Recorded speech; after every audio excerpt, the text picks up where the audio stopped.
ভাই আপনি বেশ ভাই, আপনি আমাকে লিডার ভাই, আপনার মতো সম্মান আর কারো কাছে নাই ভাই।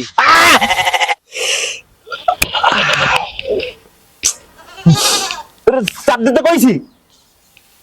আচ্ছা তোরা থাক, আমি একটু আইছিলাম।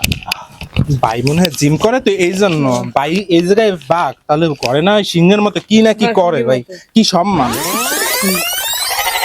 আর করবো না, এবারের মতন ছাড়িয়ে দাও। হ হ হ। আর যদি নেক্সট টাইম তোর বই ছাড়া বাইরে যাইতে দেখছি তোর যে কি করবো। আমার কোন যদি কুড়াই গেছো ক। তোরা কি করছো বেশি কথা না।